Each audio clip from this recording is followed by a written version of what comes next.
Hello বন্ধুগণ, কেমন আছেন? আশা করি সবাই ভালো আছেন। আমি ফ্লিপকার্ট মালিক, তো অফিস যাচ্ছি, দেখতে পাচ্ছেন অফিস পৌঁছে গেছি। অফিসের মধ্যে এসে দেখি সমস্ত সাথীদের ব্যাগ গুছানো হয়ে গেছে, আর আমার পার্সেলগুলো পড়ে আছে। আমার একটু লেট হয়েছে আসতে। অবশেষে গুছিয়ে এবার অফিস থেকে বের হলাম। বেরিয়ে দেখি রাস্তায় প্রচণ্ড জ্যাম, NH-34।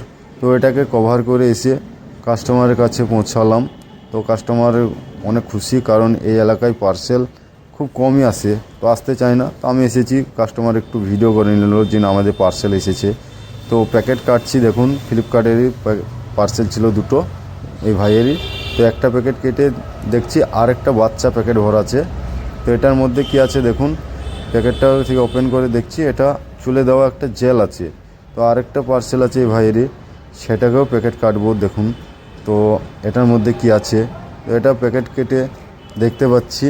তো এটার মধ্যে একটা ওষুধ টাইপের জিনিস আছে, প্রোডাক্ট। তো দেখুন প্লাস্টিকের মধ্যে ভরা আছে। তো পার্সেলটা দিলাম ভাইকে, দেওয়ার পরে এবার এখান থেকে বেরিয়ে আসছি। তো বেরিয়ে আস্তে আস্তে একটা জায়গায় রাস্তায় আমার মোটরসাইকেলের চাকা পাংচার হয়ে গেছে। তো এসে একটা গ্যারেজ পেলাম সামনে, সেখানে এসে গ্যারেজটাই সারালাম। সারিয়ে এখন সারাটা দিনই যত ইনকাম করলাম সমস্ত এই চাকাতে আমার খেয়ে নিল। তো আমার দিনটাই বেকার চলে গেল আজকে ভাই।